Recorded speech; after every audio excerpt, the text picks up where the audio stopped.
And these are verses that must be explained. Okay. You can't have an opinion that just flips off these kinds of verses. And it's difficult to put it in a kind of a real flow outline, because I don't know if you guys have noticed, it looks like both in Romans 1 and then Romans 2 and 3, Paul starts off well. He said, you guys know God. You guys know what you should be doing, but you're screwing up. Okay, so this isn't about saving someone, in the traditional sense of that concept, or evangelism. And remember now, in our theology, justification has to do with initial faith in God or initial faith in Jesus, which is, by now, I hope, that just has no biblical support whatsoever. That's just an assumption. It's a necessary assumption to make our theology work. Okay. So what I want to do is just walk through these verses. I stopped at chapter the end of chapter 2, but we could go into chapter 3 as well. I don't think we'll get that far. But these are verses about what Paul is saying about himself and about the Gentiles and the Jews. Now, if you guys can get the commentary by Alford, Alford, he does a really good job. And unfortunately, that's one of the commentaries that I gave away when I gave away my library. I wish to goodness I had it back. But for this reason alone, just what he does with Romans, he demonstrates that Paul goes from Jew to Gentile, all the way through the book. There's nobody else on his mind. It's only the Jew and the Gentile. Hey, Dale, I have a question about the outlines. I was thinking about this, I don't know, a couple of weeks ago. Did these writers have outlines? Did Paul have an outline? It just seems like they're just writing sort of a stream of consciousness.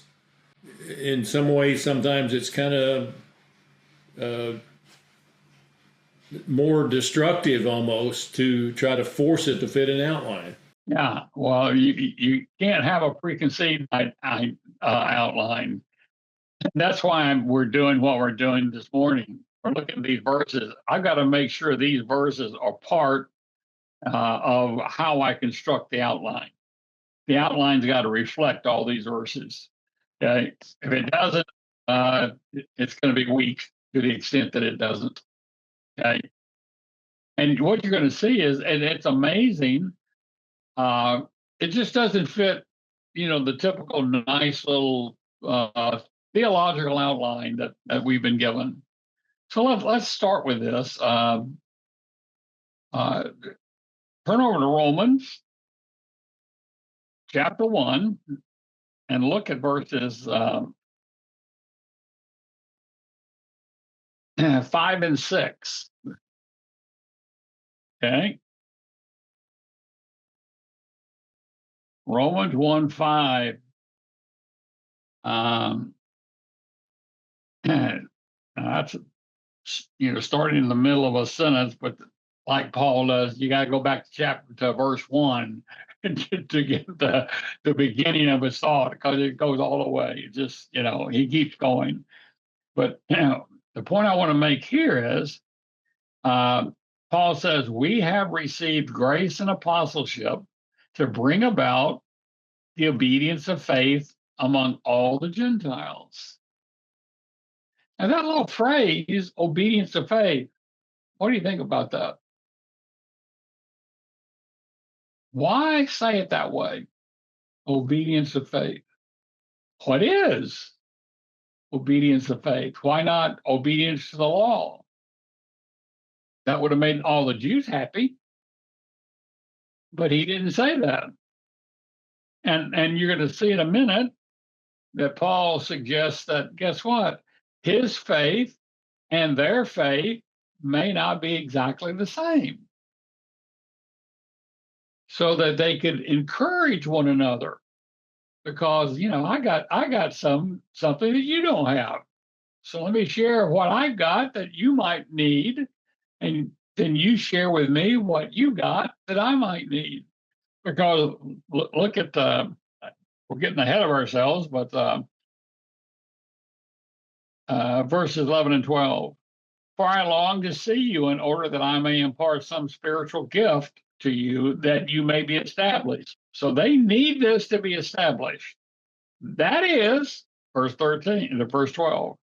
I may be encouraged together with you while among you, each of us by the other's faith, both yours and mine. Okay, you got something going on here that Paul is saying. I need to find out exactly where you are, because how bad have you ever wanted to do something but you couldn't get to it? So Paul is there. Paul knows exactly. Look at verse 13.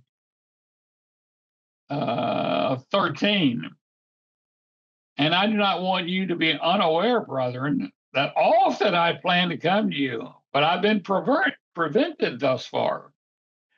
And I wanted to come in order that I might obtain some spiritual fruit among you, even as among the rest of the Gentiles. So what does that tell you about the assemblies, Christian assemblies in Rome? They're predominantly Gentile. So Dale, level set for me for just a second. So is it Jews and everybody else? Is everybody else a Gentile, or are there other categories? I mean, are pagans? No. Okay. No. So darkest Africa, the Aborigine, darkest South America, Australia, they're Gentiles. Yeah. Okay. If you go back to the Old Testament now, you're going to have three. You're going to have the Jew, the Gentile, and who's in between? The Samaritan. The Samaritan were the Jews that intermarried with Gentiles. So they produced, you could almost say a race of people that the Jews hated because they didn't stay faithful. Okay. So especially Jews and non-Jews. That's really the way to think about that. Yeah, that's all you need. Okay. Now, except when you get to the book of John chapter 4, the woman at the well, she's a Samaritan, remember? She said, no, we've been taught that you don't, and we have seen that you don't have anything to do with the Samaritans. So why are you offering me living water? So, that is there. But really, when you put it historically, the big picture is you're breaking everything down to Jew and Gentile. And look at the verse 14. I'm under obligation both to the Greeks and to the barbarians. In other words, the wise guys and the dummies. But those are both Gentiles. The wise guys and the dummies. Okay, got it. He's not talking about the wise guys being Jews and the dummies being Gentiles. He's saying that I'm under obligation. I've been called to minister to the Gentiles, and you know what? I got to minister to the smart ones as well as to the dumb ones. Okay, and that's a bummer. Paul tells you that in the footnote. So he says, now we're way ahead of ourselves here, but when you get to verse 15, thus for my part, I am eager to preach the gospel to you also. Oh, what's up with that? What's going on? Isn't he saying that these guys know God? These guys, their faith is being proclaimed throughout the whole world. What gospel is he going to preach to them that's going to be a benefit to them? This is where you don't want to have that reductionist thinking. The gospel only means what you see in 1 Corinthians 15, 1-5. Okay? Doesn't mean that. The gospel, the word, simply means good news. I got some good news for you. Okay? Now, if you understand that in the churches at Rome were just like the first church council in Acts 15, it'll get a little bit easier for you, I think. Okay? In Acts 15, 1-11, and that's a passage, guys, you need to read over and over and over and over again until you're firmly convinced that, what's going on there, you need to understand it, because that's going to be the answer to Acts 16, 31 and following, 30 and 31. Acts 15, 1-11. So it's really important. The point I'm trying to make here is that the word gospel simply means good news. There's a lot of good news in the Bible. You got tons of good news, and the context will tell you what direction to take that good news. Is it specific or is it general? Okay. In the book of Romans, it's going to be specific, but you won't know that at the very end of the book. Okay.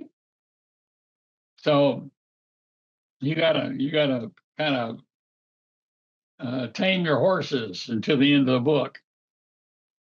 So why does he say, coming back, why does he say, I've been called to bring about obedience of faith? Now, is he trying to say obedience to the faith? That's one option. Okay. Why would he say it this way, though? Is there a preposition in there in the Greek? No, it's just a genitive. Okay.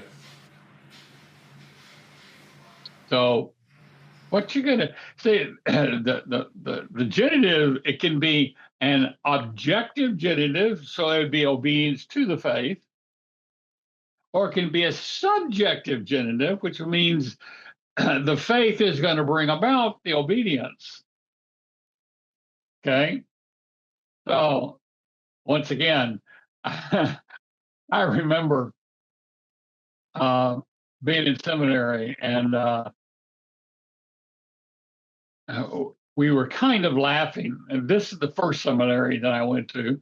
We were kind of laughing at other seminaries, and you probably know which ones we're talking about if you know my background, that they love to give you 9 different meanings of every single passage. And then he said, now here are possible understandings of this, so you gotta determine from the context which is correct. And I almost laughed out loud. One of the first courses that I took in the second seminary that I went to did exactly that. He gave me 9 different possible understandings of a verse. And I was just kind of musing with myself, and this comes back, Paul, to your statement, or was it Gary, about the outline? Did they have an outline in their head? Did they have a certain way? I'm sure they did, because the Spirit of God was leading them. Okay. So you've got an internal clock, so to speak, an internal manuscript that's being unfolded, so that whatever they wrote was exactly what God wanted written. That's why it's all inspired. Every single book, every single word, and you just don't flip it away, parts of it. So obedience of faith. Now, I want you to tie this, just thinking, okay, I'm just thinking out loud. I want you to tie this back to Galatians chapter 2, verses 16 and 17. Okay? Where Jesus is revealing brand new faith. Okay?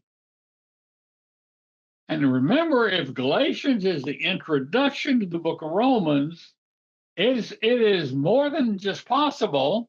And Paul is saying, we need to sit down and talk about what we all now have received from Jesus, the new information that he has given us. Not going to contradict anything that we already believe from the Old Testament, but it can be additional. It can show us how to respond to people in different cultures. So the faith, obedience of faith could be, we need to talk about what we know that God's revealed through Jesus in these last days. Well, it's obedience of faith in Jesus. Yeah, it's the faith that Jesus. That's really, yeah. Well, look, faith, because they didn't see anything. These people didn't see these acts. They weren't around him. So yeah, it is the belief in the unknown. So, yeah. So you got that curious. You got these Gentiles, while they weren't with Jesus, okay? Yet, like the Apostle Paul is basically saying, I don't think I'm special. I don't think God's only speaking to me. I think he's speaking to anybody who's willing to listen. So we need to get together and we need to find out, what has he said to you? And we need to judge whether, that's what he really has said, or that's just their inflated ego talking. Okay? So you've got to, I've always identified with what was going on during this period in this sense. They've got generations of policy and procedure and beliefs and structure and just the absolute knowns. I mean, generations. I mean, not just, generations. And it's been handed down verbally, and in some cases written. And then here comes this guy, and he just throws it all upside down, and they realize that they identify with it. Well, how do we get organized? What do we do? What do we do with this? You can imagine just how difficult it was. There was nothing to point to. There was no reference point in our history, our generations of knowing what to do. It was none of that. It was all new rules, new things, and they're trying to get their head around it and get organized, right? Yep. So one thing about their background, they argued over everything. You're not a Jew if you're not arguing, okay? Okay, so that's why you had, I don't know what to call them more than, you've got one rabbi says this, another rabbi says this. So who's your rabbi and who's he listening to?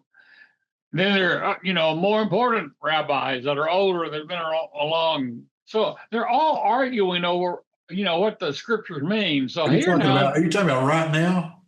What seminary, what said, and what the other seminary said, and oh yeah, you've got, when you go into the Jewish writings, it's all about what rabbi said, and it's which one you're going to believe, which one you're going to follow. Doesn't sound like a lot different from Christianity today. Yeah.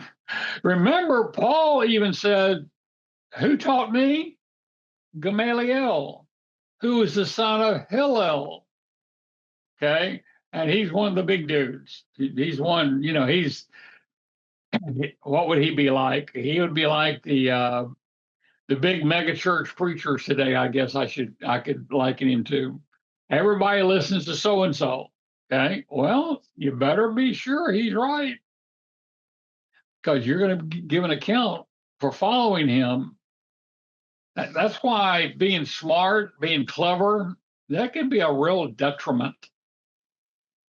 Okay, you just, I'm uneasy if someone says, boy, I've never heard that before. I'm uneasy with that. I want to be saying the things that you've heard all your life. That's what I want to say. Okay, or that's written clearly. We can misunderstand it, but it's written clearly. So that's the fight that we all have. I think the reason Jesus chose Galileans was for what you just said. They didn't have all this higher level of training. They didn't go to graduate school. They barely got through the 5th grade. They barely got through Torah school. Yeah. And so it was much easier to deprogram them and reprogram them than it would have been. I find the same thing is true today. The hardest people I have are those seminary graduates that just got out of seminary.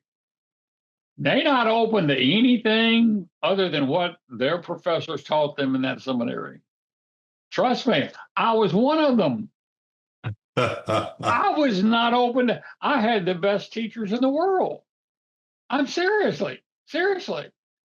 Why would I be open to anything else? These guys, they were the bread and butter.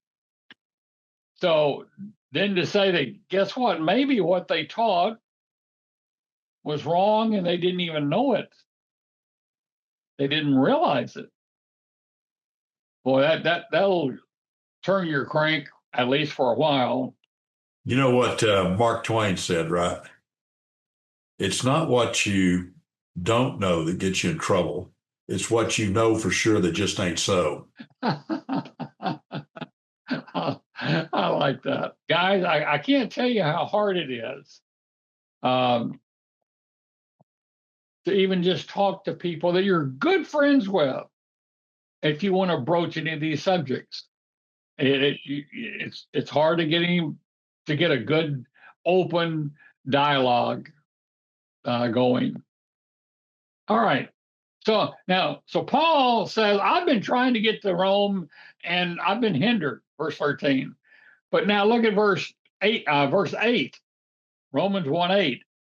He says, first, I thank my God through Jesus Christ for all of you because your faith is being proclaimed throughout the whole world.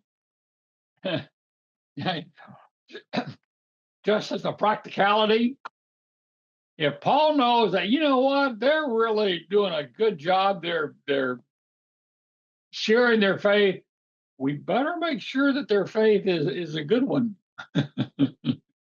So I need to come and we need to test the water.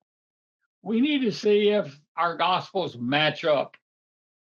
If you understand the things that Jesus is now proclaiming, and what you're going to see when you get to the book of, we're still in Romans, but chapter 14, you're going to see very clearly you've got a weak brother and a strong brother.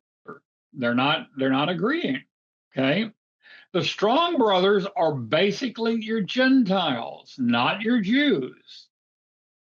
But Paul, because of the revelation of Jesus to him, he was in the camp of being a strong brother. Now that's interesting because who had, as long as you can remember, been trained to know and do and follow the right thing? The Jew. And now you've got these young guys coming into the church, and they're supposed to have the truth. You can just see you got the environment for great debate, great problems. Okay, and the the Jews couldn't keep their mouths shut. So in 41 AD, they were kicked out of Rome, and they come back in. So by 49, they're upsetting the apple cart again, so they get kicked out again. Okay? Now, Romans is being written just about 8 years later. So think about that. So you've got the Gentiles who don't know the scriptures like the Jews do, and yet they understand Christian liberty better than the Jews, because the Jews, as Paul was saying, you're already programmed. They were programmed forever and ever, and every person who's coming out of seminary is programmed. You got to reprogram them if they're going to be any good. Okay, and that's a problem.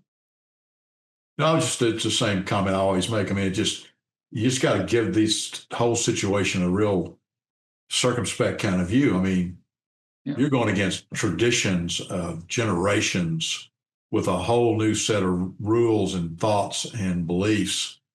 That's rough water. And there weren't any references. Maybe they had the Torah, but they didn't have commentaries and New Testament and all. It's just people walking around saying, I've heard about all this, or in some cases I've seen it, but I've been taught it. Here's what you need to think. And it goes against everything Granny told you.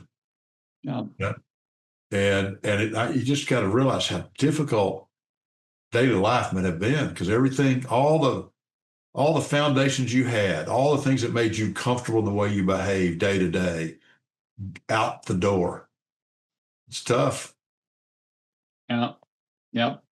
And that's why we need to constantly be in the Word. I love finding things. I've never seen that before. I love that, because there's so much of it. You don't have to be long and study the scripture before you run across something that, where'd that verse come from? Where'd that thought come from? I haven't seen it in all these years.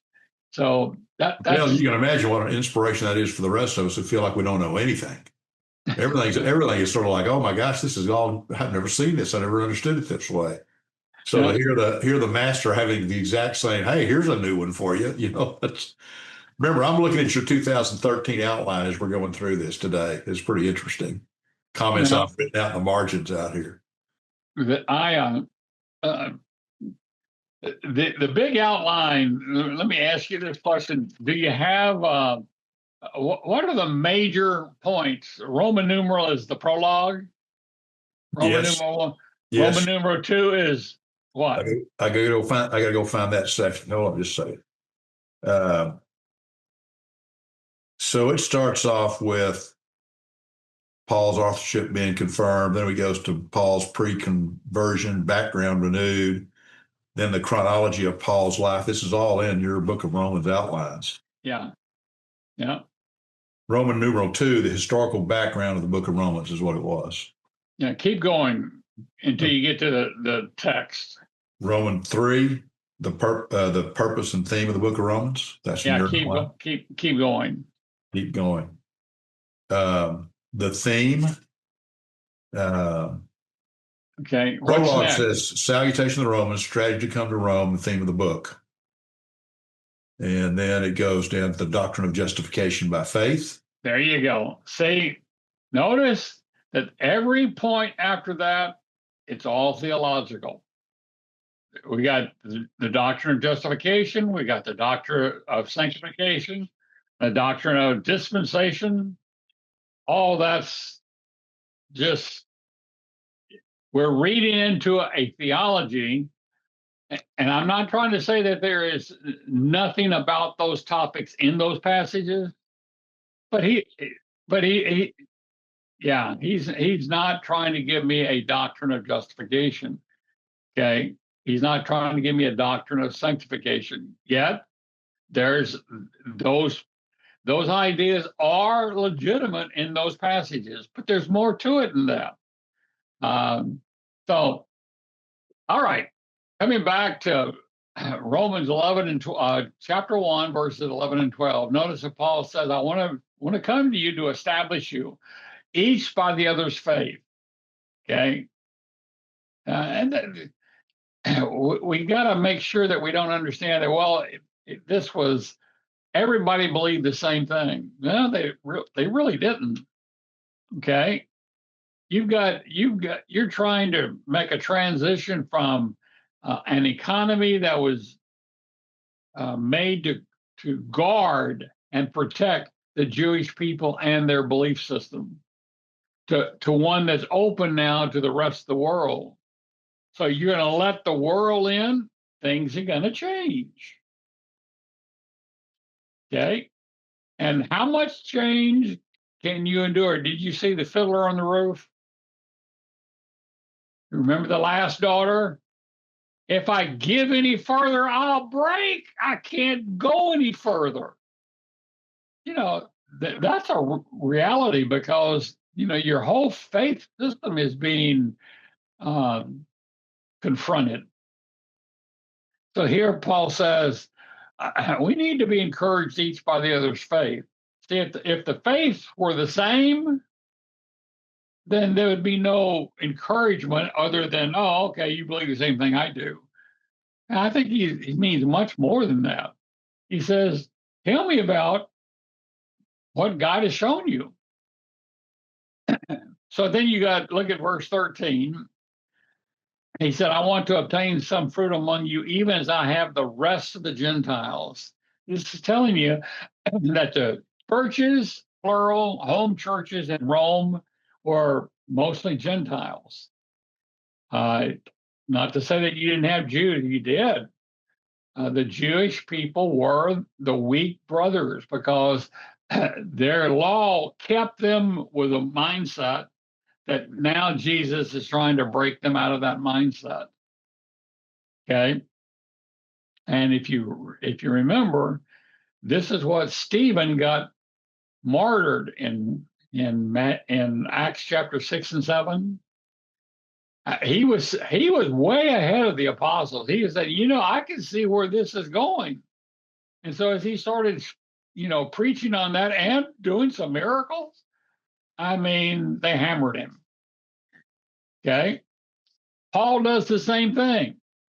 And so when he finally gets back to Jerusalem from his journeys, what they want to kill him. So that's when he starts going to prison. Okay. So he was in prison for at least 4 years. Okay. 58 to 60 and then 60 to 62. Okay. He was in prison. He got out. He had a short 3-4 year ministry and he was put to death in Rome. Okay. Now, we've already gotten to Romans 1:15. I'm eager to preach the gospel, the good news to you. It doesn't take a rocket scientist to say, wait a minute, if Paul is excited about their faith going out throughout the whole world, this has got to be something other than the beginning, belief in the truth. Got to be something more than that. How did the churches get started in Rome? That's one of the big debates because we have no direct, information of, this is how it happened. So the supposition is that people were hearing about the Christian faith throughout all of Asia. Yeah, sure. And so as they traveled to Rome, as people do, they go to the big cities, right? They brought the faith with them. Because Paul will say in the book, I've never been there. I didn't start this the way I usually start churches. This church started by people carrying the gospel to Rome and influencing other people. So they just kind of sprung up from hearsay and rumor and people who had bits and pieces of the story, of the gospel, you might say, of the story. And then Paul somehow hears that, there's a bunch of renegade churches that are starting up in Rome, and you need to go down there and teach them how to think about this or help coalesce their thought process. Is that? Well, I don't think they were renegade, though. I think, I think they were moving out faster than other places. And it's probably because it is the capital city of the whole empire. I mean, it's a big place. So the more aggressive you are there, the bigger the impact you're going to have. And Paul was only concerned. It was a known that their faith was going out throughout the whole world. Okay, that's verse 8. Your faith is being proclaimed throughout the whole world. And so what he wants to do is let's make sure that, we got the right faith going out. Because, when you think about it, Paul's biggest obstacle, biggest opposition, biggest opponent, okay, was the Messianic Jews, those Jews who had already believed in Jesus, but they wanted to keep underneath the law. I mean, that had to be an incredibly hard problem to solve, even for a genius like Paul. Okay, because once again, you're dealing with tradition. You're dealing with, complete programming. I won't say brainwashing because what they believed was true. But now you can't get them to give up any of that. Even though it was prophesied in the Old Testament, Jeremiah 31, that the Mosaic law was going to be set aside and a new covenant was going to be established. They didn't know what to do with that. Stephen is the first to grab it with some of at least some of its implications, and Paul was the one that hammered it home. So I'm eager to preach the gospel to you who are at Rome. The good news of what? The good news is, guess what? You don't need to conform to the Jewish faith. You need to follow what you're hearing from Jesus. You need to follow these kinds of things. These are the issues. That was good news to the Gentile. That was, really rough to take for the Jew. I mean, they had 1,400 years of following the law. You say, it's going to be a hard pill to swallow. All right. Now, I'm skipping, but we could spend the rest of the time, we could spend a whole class on Romans 1, 16 and 17. So we'll come back to that later. Okay. I think you've got the germs of the seeds that are going to be developed later in the book. So I need to understand verses 16 and 17 carefully. But move on to chapter 2, verses 17 to 20, and then 23 to 24. Look what he says there.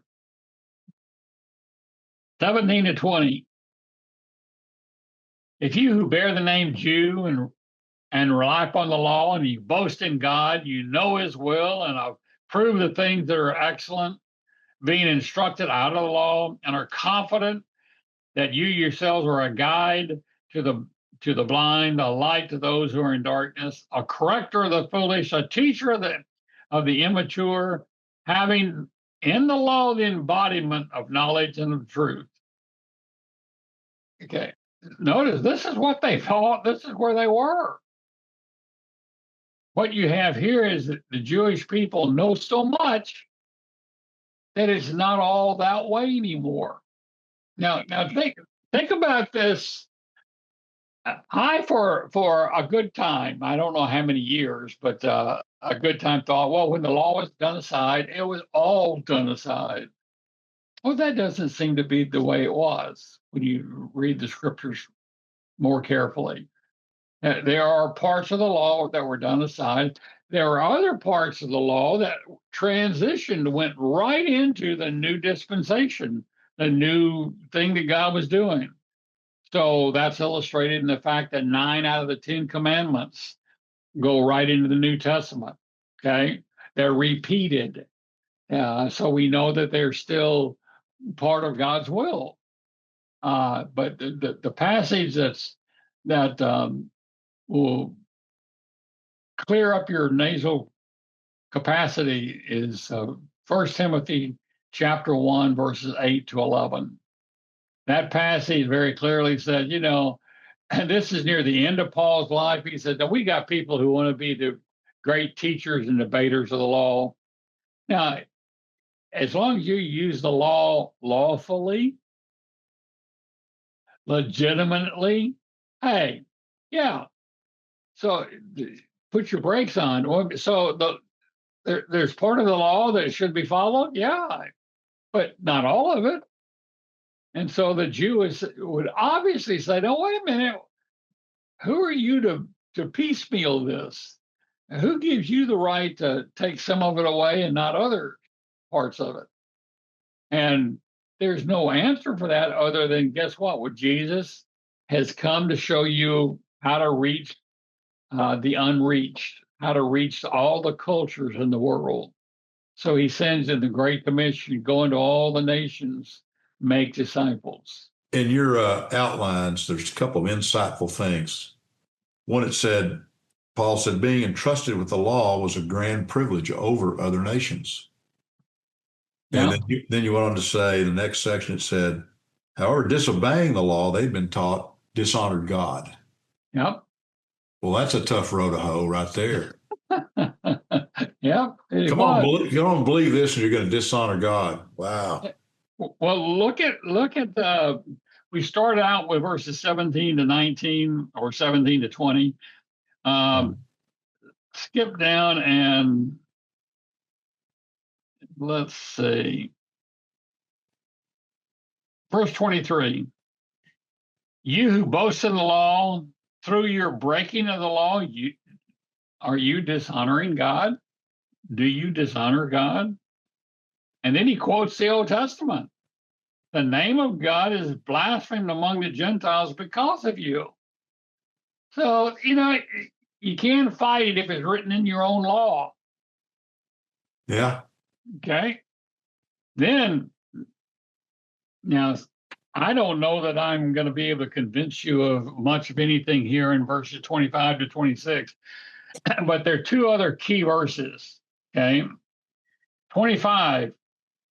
For indeed, circumcision is of value if you practice the law. Just stop for a second right there and see if you can make sense out of that. Circumcision is a good thing if you keep going with the law. You keep practicing. But if you stop practicing the law, what happens to circumcision? It's not going to be the free pass that you thought it was going to be. Paul was not circumcised, right? But say again? Paul was not circumcised, right? No, Paul was definitely circumcised because he was from childhood. You remember, his father was a Pharisee. He became a Pharisee. So his first ministry was as a Pharisee. And you don't become a Pharisee if you're not circumcised. In fact, every Jewish boy was circumcised. That was just, typical. God has said on the 8th day, you take that child to the temple and you circumcise him. Why the 8th day? Oh, now we know that the vitamin K is at its highest on the 8th day of life. And so you can cut that off and it's going to clot. So now we know at least part of the reason. But let me finish that. He said, but if you are a transgressor of the law, your circumcision has become uncircumcision. And what he's saying is, hey, it's really a good thing to be circumcised.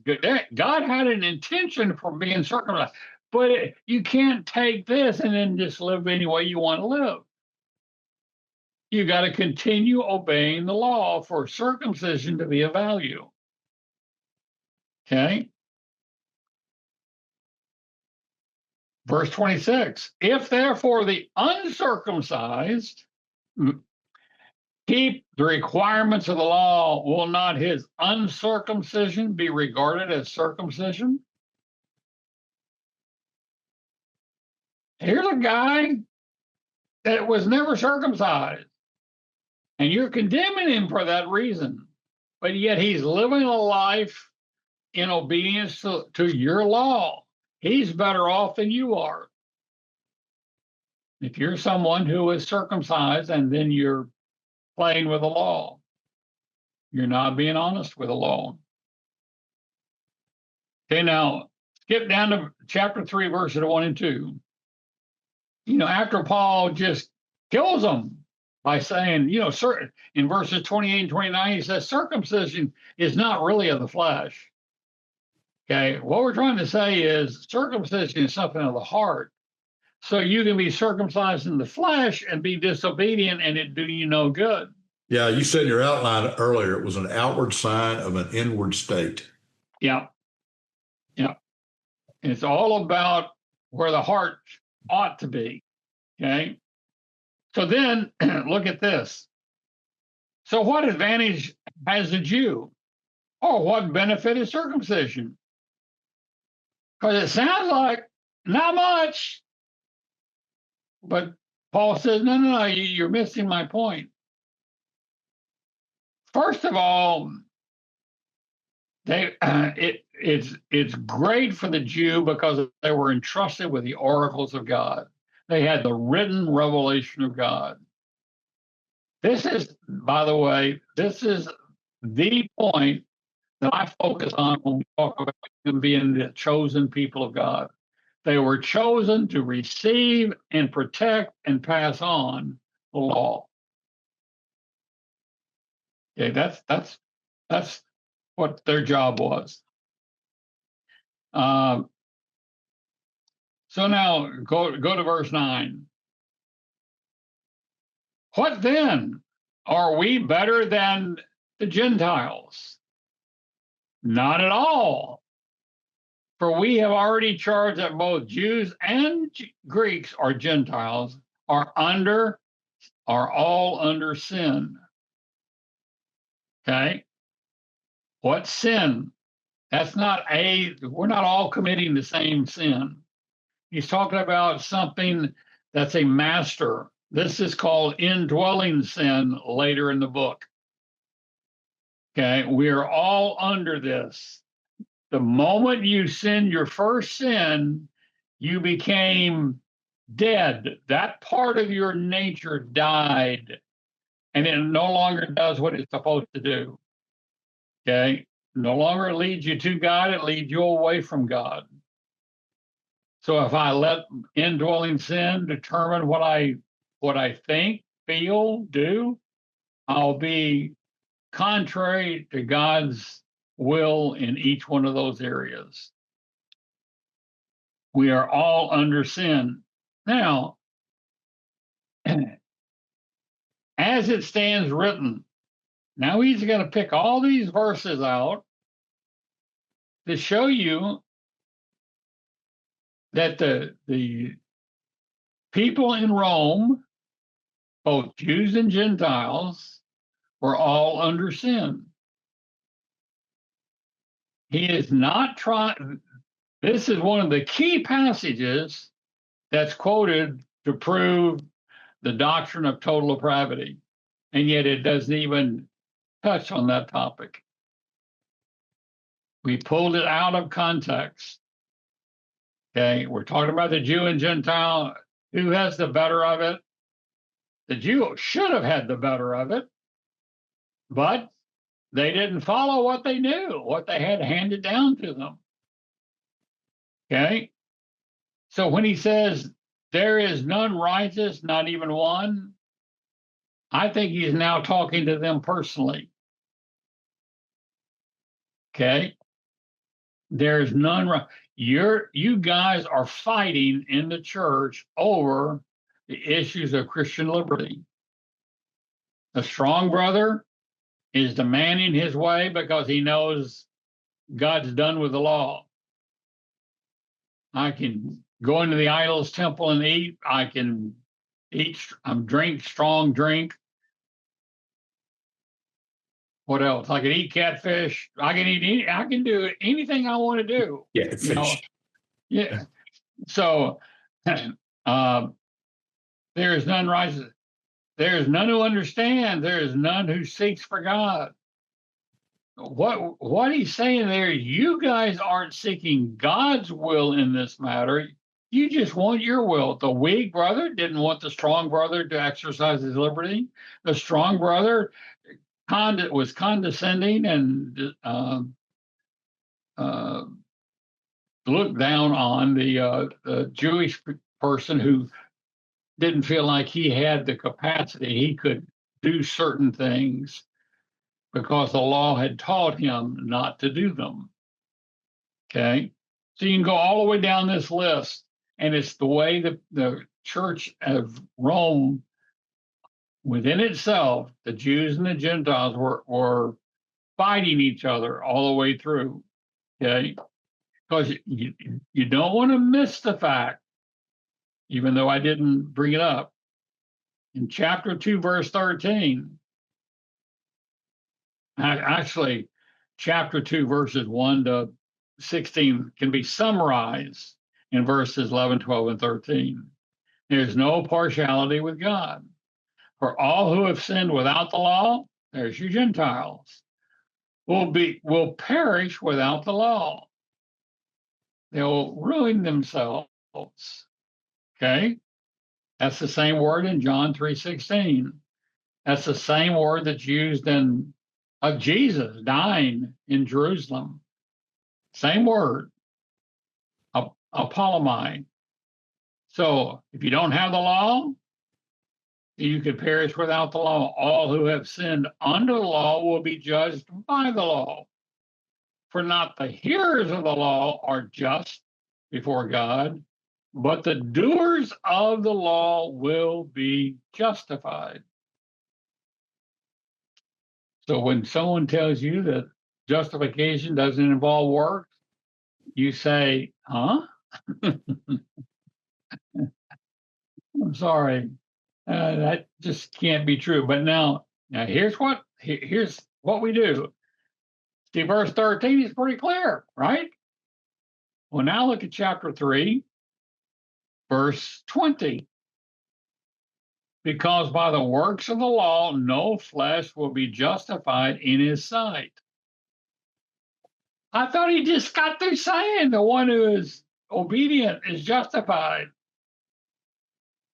Okay, guys, here's the big issue. What Paul is saying is, on the dealing with the weak brother, strong brother issue, the law doesn't cover that. So you're not going to find anything in the law that's going to lead you on how to respond in a way that's pleasing to God from the law. It just doesn't cover it. You're going to need new revelation. And that's what Jesus was given. And that's what Paul is now having the Romans write down and record. It's this new faith that Jesus is giving that allows them to be justified. Okay, yeah, those two verses do not contradict each other. Okay, so you don't get to pick one over the other. Okay, they're both true. During the time of Paul's ministry, the person who lived by the law could be justified by God over and over and over. Justification is something that happens repeatedly. Every time I respond the way the law tells me to respond, if I do it in faith, I'm trusting God, I'm justified. Very simple. It is not this forensic courtroom situation where God wraps a gavel and says, okay, you're now you're not guilty before God forever. Oh, that's. Oof. So what he's saying in verse 320 is the law tells you the knowledge of sin, gives you the knowledge about sin, but it doesn't give you anything about conflicts of culture that don't involve breaking the sin that's right. described in the law. Because we're not talking about something that's right or wrong. It's something that may be right or wrong. The law doesn't deal with that. That's exactly right. Okay. All right, guys. Thanks, Dale. Time's up. Why don't we pick up there, because we're still dealing with this whole thing of Jesus giving new revelation in verses 21 and 22. So we got to come back, and that's got to be on the forefront of our minds.